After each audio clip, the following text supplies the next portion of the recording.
నమస్కారం, రుద్ర న్యూస్కు స్వాగతం. తెలంగాణ రాష్ట్ర ఆటో జేఏసీ ఆధ్వర్యంలో ఆటో కార్మికుల సమస్యలను పరిష్కరించాలని కోరుతూ రాష్ట్ర వ్యాప్తంగా చేపట్టిన ఆటో కార్మికుల రథయాత్ర బుధవారం రోజున హుస్నాబాద్కు చేరుకున్న సందర్భంగా రథయాత్రకు ఘన స్వాగతం పలికి ఆటో కార్మికుల ఆధ్వర్యంలో హుస్నాబాద్ పట్టణంలో ర్యాలీ నిర్వహించారు.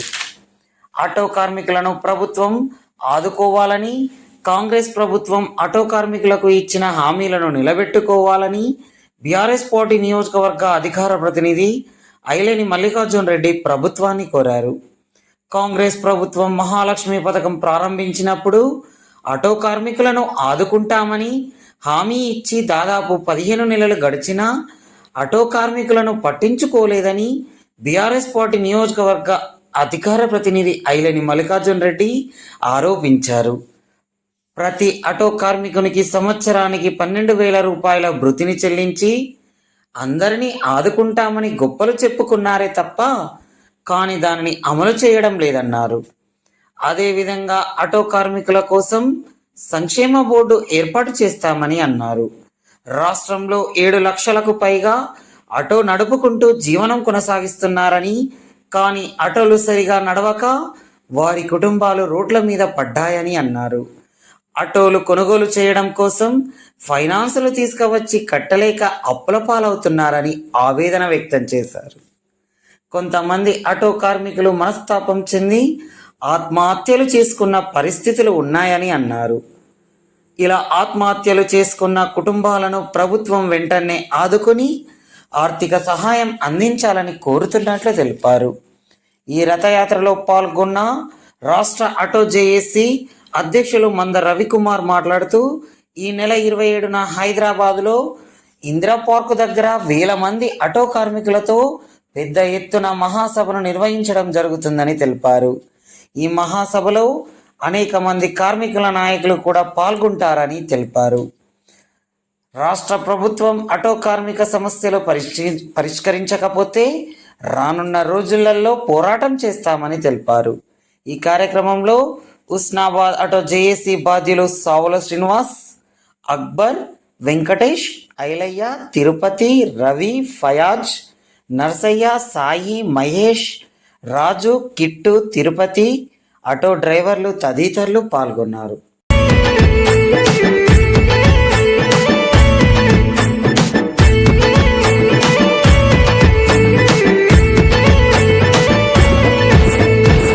ఎట్లెట్ల నిండునో జానెడంత పొట్టరా, మీటరేసి నడిపేటి ఆటో డ్రైవర్ అన్నది. ఆటో ఎప్పుడు నిండునో రోజుకొక్కసారిరా, దినమంతా నడిపిన పూట గడువదాయరా. ఎన్నెళ్లకు మారునో ఇటువంటి బతుకులు, ఎన్నెళ్లకు మారునో ఇటువంటి బతుకులు, ఏమి చేస్తే తీరునో డ్రైవర్ అన్న బాధలు. ఎట్లెట్ల నిండునో జానెడంత పొట్టరా, మీటరేసి నడిపేటి ఆటో డ్రైవర్ అన్నది. ఆటో ఎప్పుడు నిండునో రోజుకొక్కసారిరా, దినమంతా నడిపిన పూట గడువదాయరా.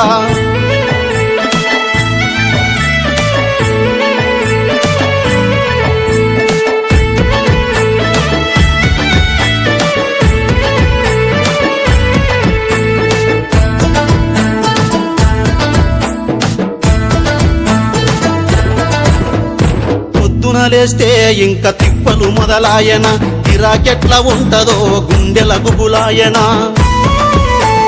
దేవునికి మొక్కి ఇంకా ఆటో స్టార్ట్ చేస్తాడా, ఎనికి మళ్ళీ చూస్తే సీట్ల ఎవరుండారాయరో. అట్టిట్లా చేసి ఇంకా ఆటో నింపుకుంటాడా, అట్టిట్లా చేసి ఇంకా ఆటో నింపుకుంటాడా. ఇరికిరికి కూర్చొని ఇంటికి దొలుకొస్తాడో.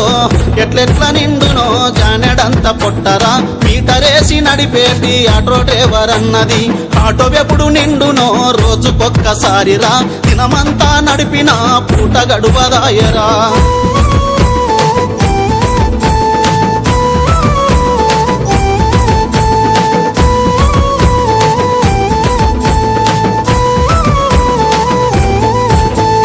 చేసిన యాళ్ళ ఇంకా ఎట్లుందో దేవుడా, కష్టపడితేనే ప్రతి పూట కడుపు నిండుగా. కూలినాలి చేసుకొని కూడబెట్టుకోనిరా, ఎన్నెన్నో ఆశలతో ఇంటికొచ్చే వాళ్ళురా. ఎప్పుడెక్కడుంటారో ఆటో డ్రైవర్ అన్నలు, ఎప్పుడెక్కడుంటారో ఆటో డ్రైవర్ అన్నలు, గల్లి గల్లి తిరుగుకుంటా ఇల్లు గడుపుతుంటారు. ఎట్లెట్ల నిండునో జానెడ సమస్యలను పరిష్కరించాలని కోరుతూ ఆటోసీ ఆధ్వర్యంలో వ్యాప్తంగా రథయాత్ర నిర్వహించడం జరుగుతుంది. అందులో భాగంగా హన్మకొండ జిల్లా నుంచి వెళ్ళి హుస్నాబాద్ ప్రాంతానికి చేరుకోవడం జరిగింది. ఆటో కార్మికుల సమస్యలపై ఈ ప్రభుత్వం ఆలోచన చేయడం లేదు. దాదాపు 15 వారి సమస్యలు పరిష్కరించడంలో పార్టీ పూర్తిగా వివరించింది. ఆనాడు మహాలక్ష్మి పథకం తీసుకొచ్చినప్పుడు మహాలక్ష్మి పథకంలో ఆటో కార్మికులకు జరిగేది. ఆటో కార్మికుల కోసం ఏర్పాటు చేస్తాం, వృత్తి కల్పిస్తాం, 12,000 రూపాయలు ఇస్తామని చెప్పి గొప్పల చెప్పడం జరిగింది. ఇప్పటి వరకు హామీలను నిలబెట్టి ఆటో కార్మికులు ఫైనాన్స్ తీసుకొచ్చి ఆటోలు నడుచుకుంటే నట్టలేని పరిస్థితిలో ఉన్నారు. అదేవిధంగా ఆటో కార్మికులు కూడా చాలా మంది సోదరులు కొత్త ఆర్టీఐ బంధుతో ఆత్మహత్య ఆటో జేఏసీ ఆధ్వర్యంలో డిమాండ్ చేయడం జరుగుతుంది. ఏదైతే ఆత్మహత్యలు చేస్తున్న ఆటో కార్మికులకు కొంత మనకు నష్టపరిహారం ఇవ్వాలని చెప్పేసి ప్రభుత్వాన్ని కోరడం జరుగుతుంది. అదేవిధంగా ఏదైతే సంక్షేమ బోర్డు ఏర్పాటు చేస్తారో అది త్వరగా ఏర్పాటు చేయాలని కోరడం జరుగుతుంది. ఈ రాష్ట్ర ప్రభుత్వాన్ని డిమాండ్ చేస్తూ ఆటో జేఏసీ ఆధ్వర్యంలో వచ్చే ఈ నెల 27న హైదరాబాద్ నగరంలో పెద్ద ఎత్తున మహాసభ నిర్వహించడం జరుగుతుందని చెప్పడం జరుగుతుంది. ఆ మహాసభలో వేలాది మంది ఆటో కార్మికులు పాల్గొనడానికి సిద్ధంగా ఉన్నారు. ఆ కార్మిక లోకమంతా చెప్పడం జరుగుతుంది, ఈ ప్రభుత్వం ఏదైతే ఎన్నికల్లో ఇచ్చిన హామీని నిలబెట్టుకోవాలని చెప్పి స్పష్టంగా చెప్పుకోవడం జరిగింది. ఆ హామీని కనుక నిలబెట్టకపోతే ఆటో జేఏసీ ఆధ్వర్యంలో తప్పకుండా పోరాటం చేస్తుంది. ఈ రాష్ట్రంలో దాదాపు 7.5 లక్షల మంది ఆటో కార్మికులు ఆటోలపై ఆధారపడి జీవించడం జరుగుతుంది. అంటే దాదాపు ఒక ఇంటికి ముగ్గురున్నా కూడా 20-25 లక్షల పైగా ఈ రాష్ట్రంలో జనాభా ఉన్న ఆటో కార్మికులు. వాళ్ళకు చాలని జీతాలతో వాళ్ళు కష్టం చేస్తున్నారు. అదేవిధంగా ఆటో ఛార్జీలు కూడా ఇబ్బందికరంగా చెప్పడం జరుగుతుంది. ఇలా జీవితంలో అనేక కష్ట నష్టాలు పడుతూ విద్యార్థిగా కష్టపడి బతుకున్నారు ఈ ఆటో కార్మికులు. ఆ సోదరులను ఆదుకునే బాధ్యత ఈ ప్రభుత్వం తీసుకోవాల్సింది. ఈ ప్రభుత్వానికి కూడా మేము బీఆర్ఎస్ పార్టీగా హెచ్చరిస్తున్నాం. ఏదైతే ఎన్నికల్లో ఇచ్చిన హామీని తప్పకుండా నెరవేర్చాలి. ఇలా మహాలక్ష్మి పథకాన్ని ఎవరు కూడా వ్యతిరేకం కాదు, కానీ పథకం ఇచ్చిన తర్వాత కూడా మిగతా వాళ్ళు కూడా ఆదుకోవాల్సిన అవసరం ఉంది. అందుకోసమే కార్మికుల పక్షాన తప్పకుండా బీఆర్ఎస్ పార్టీ అండగా ఉందని చెప్పబడుతుంది. రేపు రానున్న జరగబోయే మహాసభలు కూడా బీఆర్ఎస్ పార్టీ ప్రముఖంగా పాత్ర వహిస్తుందని అనుకుంటున్నాం. కార్మికులు కూడా వాళ్ళకి అండగా ఉంటుంది. 2 రోజుల్లో ఈ ప్రభుత్వంపై చిత్తశుద్ధిగా ఒకవేళ వివరించకపోతే రాష్ట్ర వ్యాప్తంగా కూడా వాళ్ళ ఉద్యమంలో మేము కూడా పాల్గొనని చెప్పేసి అంతకుముందు ఈ పాదయాత్ర ఈ రథయాత్ర చేస్తున్న ఆటో సోదరులందరికీ బీఆర్ఎస్ పార్టీ పక్షాన ఈ నియోజకవర్గం సజీవ గారి పక్షాన తప్పకుండా వారు కూడా అభినందన తెలియజేస్తున్నారు. జై తెలంగాణ. సమస్యలను పరిష్కరించాలని కోరుతూ ఆటోసీ ఆధ్వర్యంలో వ్యాప్తంగా రథయాత్ర నిర్వహించడం జరుగుతుంది. అందులో భాగంగా హన్మకొండ జిల్లా నుంచి వెళ్ళి హుస్నాబాద్ ప్రాంతానికి చేరుకోవడం జరిగింది. ఆటో కార్మికుల సమస్యలపై ఈ ప్రభుత్వం ఆలోచన చేయడం లేదు. దాదాపు 15 వారి సమస్యలు పరిష్కరించడంలో పార్టీ పూర్తిగా వివరించింది. ఆనాడు మహాలక్ష్మి పథకం తీసుకొచ్చినప్పుడు మహాలక్ష్మి పథకంలో ఆటో కార్మికులకు జరిగేది. ఆటో కార్మికుల కోసం ఏర్పాటు చేస్తాం, వృత్తి కల్పిస్తాం, 12,000 రూపాయలు ఇస్తామని చెప్పి గొప్పల చెప్పడం జరిగింది. ఇప్పటి వరకు హామీలను నిలబెట్టి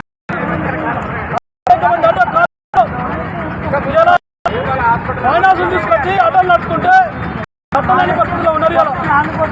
అదేవిధంగా ఆటో కార్మికులు కూడా చాలా మంది సోదరులు కొత్త ఆర్టీఐ బంధుతో ఆత్మహత్య ఆటో జేఏసీ ఆధ్వర్యంలో డిమాండ్ చేయడం జరుగుతుంది.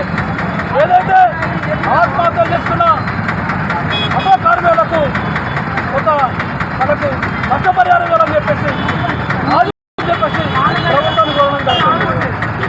అదేవిధంగా ఏదైతే సంక్షేమ బోర్డు ఏర్పాటు చేస్తారో అది త్వరగా ఏర్పాటు చేయాలని కోరడం జరుగుతుంది. ఈ రాష్ట్ర ప్రభుత్వాన్ని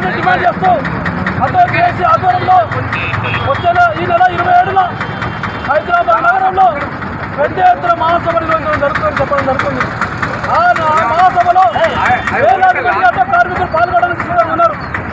ఆ కార్మిక లోకమంతా చెప్పడం జరుగుతుంది, ఈ ప్రభుత్వం ఏదైతే ఎన్నికల్లో ఇచ్చిన హామీని నిలబెట్టుకోవాలని చెప్పి స్పష్టంగా చెప్పుకోవడం జరిగింది. ఆ హామీని కనుక నిలబెట్టకపోతే ఆటో జేఏసీ ఆధ్వర్యంలో తప్పకుండా పోరాటం చెప్పండి. ఈ రాష్ట్రంలో దాదాపు 7.5 లక్షల మంది ఆటో కార్మికులు ఆటోలపై ఆధారపడి జీవించడం జరుగుతుంది. అంటే దాదాపు ఒక ఇంటికి ముగ్గురున్నా కూడా 20-25 లక్షల పైగా ఈ రాష్ట్రంలో జనాభా ఉన్న ఆటో కార్మికులు. వాళ్ళకు చాలని జీతాలతో వాళ్ళు కష్టం చేస్తున్నారు. అదేవిధంగా ఆటో ఛార్జీలు కూడా ఇబ్బందికరంగా చెప్పడం జరుగుతుంది. ఇలా జీవితంలో అనేక కష్ట నష్టాలు పడుతూ విద్యార్థిగా కష్టపడి బతుకున్నారు ఈ ఆటో కార్మికులు. ఆ సోదరులను ఆదుకునే బాధ్యత ఈ ప్రభుత్వం తీసుకోవాల్సింది. ఈ ప్రభుత్వాన్ని కూడా మేము బీఆర్ఎస్ పార్టీగా హెచ్చరిస్తున్నాం. ఏదైతే ఎన్నికల్లో ఇచ్చిన హామీని తప్పకుండా నెరవేర్చాలి. ఇలా మహాలక్ష్మి పథకాన్ని ఎవరు కూడా వ్యతిరేకం కాదు, కానీ పథకం ఇచ్చిన తర్వాత కూడా మిగతా వాళ్ళు కూడా ఆదుకోవాల్సిన అవసరం ఉంది. అందుకోసమే కార్మికుల పక్షాన తప్పకుండా బీఆర్ఎస్ పార్టీ అండగుండని చెప్పబడుతుంది. రేపు రానున్న జరగబోయే మహాసభలు కూడా బీఆర్ఎస్ పార్టీ ప్రముఖంగా పాత్ర వహిస్తుందని అనుకుంటున్నాం.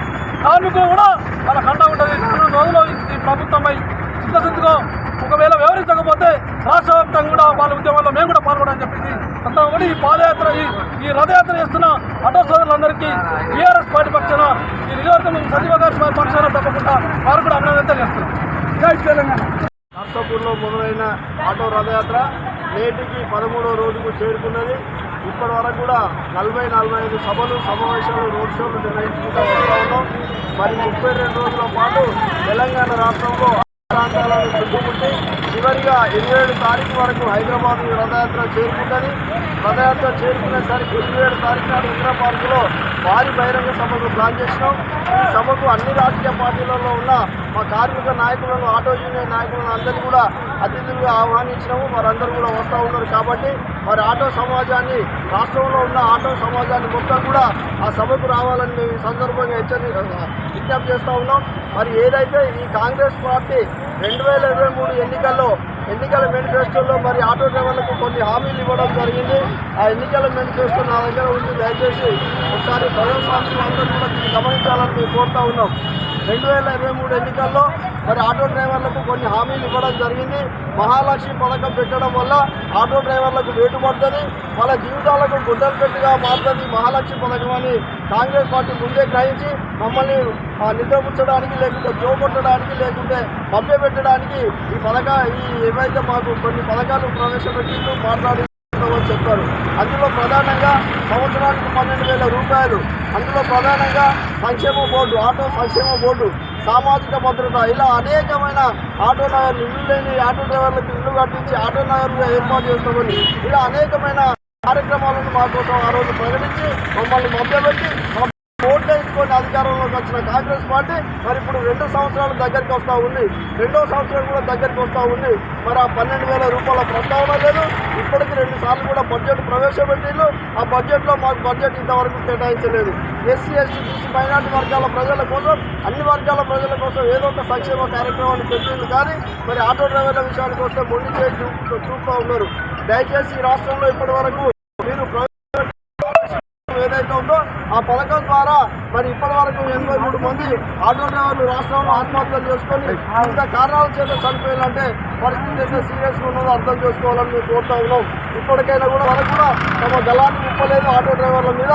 మరి పొన్న ప్రభాకర్ గారు మాట్లాడుతూ ఉన్నారు, బస్సులు బస్ స్టాండ్కే వెళ్తున్నాయి, ఆటో స్టాండ్కి వెళ్తలేవు, ఆటోలో ఎక్కే ప్రయాణికులు మేము ఎక్కించుకోవడం లేదని వ్యంగ్యంగా మాట్లాడుతూ ఉన్నారు.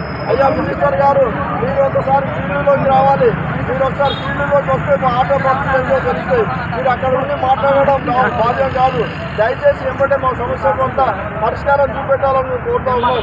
లేని ఎడల 27 తారీఖు నాడు మా నాయకులంతా కూడా హైదరాబాద్లో ఉంటారు. మహాసభ అనంతరము కొన్ని కఠిన నిర్ణయాలు తీసుకోవాల్సి వస్తుంది. ఆ నిర్ణయాల వల్ల జరిగే కార్యక్రమాలకు కాంగ్రెస్ ప్రభుత్వం పూర్తి బాధ్యత వహించాల్సి ఉంటుందని ఈ సందర్భంగా హెచ్చరిస్తూ ఉన్నాం.